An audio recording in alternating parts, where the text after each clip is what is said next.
भाई यहाँ पे क्या हो रहा भाई।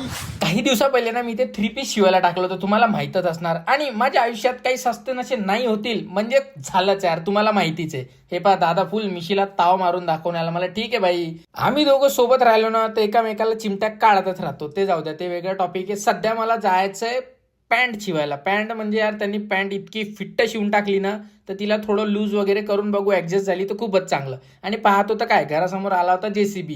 हे यायचं कारण असं ना की दादाची हळद इथेच होणार होती म्हणून तो साफसफाई करत आहे. आणि मला असं वाटते ना, मी येईपर्यंत घरासमोर मांडव पण पडून जाणार आणि लाइटिंग वगैरे लावायचा विचार होता, ती पण लागून जाणार. आता बघू आम्ही आल्यानंतर काय काय होते आणि काय नाही होत. सध्या चाललोय आम्ही दादाच्या मित्राकडे. तिथे जायचं कारण असं ना की आज पण दादाची गाडी थोडी बाहेर गेलेली आहे, तो गाडी घेऊन येणार होता. त्यासाठी आम्ही पटऱ्या वगैरे ओलांडून चाललो होतो. फुल सव्वे सफरवाली वाईब येत होती यार. आम्हीच फुल ना टाइमपास करत करत आलोय. दादाचा मित्र तिथे थांबलेला होता. म्हटलं चला यार पटकन बसून लवकरात लवकर जाऊन येऊया, कारण बाहेर ऊन पण खूप जास्त होता. असा तापलेला होता ना ऊन की ज्याची काही हद्दच नाही. आणि यार पॅन्ट शिवणाऱ्याला मला 2 शब्द गोड बोलायची इच्छा होती, की त्याला म्हटलं होतं मी की भाई थोडा लूज शिवशील. पर भाऊनी मला एवढी फिट्ट पॅन्ट शिवून दिली की यार कायच करू या माणसाचं. मी सोडा आलोय फायनली शॉपमध्ये. आता त्याला सांगितलं तर होतं आम्ही कॉलवर की आम्हाला अर्जंट देशील, बट आता बघू इथे बोलून वगैरे काय म्हणते आणि काही नाही.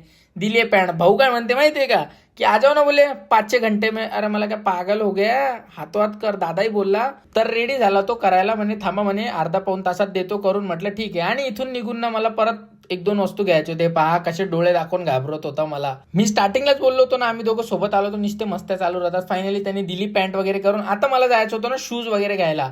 बट ऐकण्यात असं येत होतं की आज इथे पेपर होता. आम्ही जिथे आलेलो आहे तर ते शूज वगैरेचे तिथे शाळा आहे तर सगळं काही बंद होतं. म्हणजे CETचा पेपर होता यासाठी.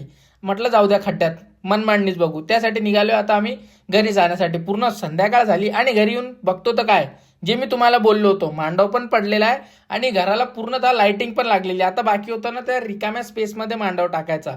आजचा ना दिवस असाच पूर्ण फिरण्यातच गेला आमचा. चला मग भेटूया तुम्हाला उद्या. Bye bye.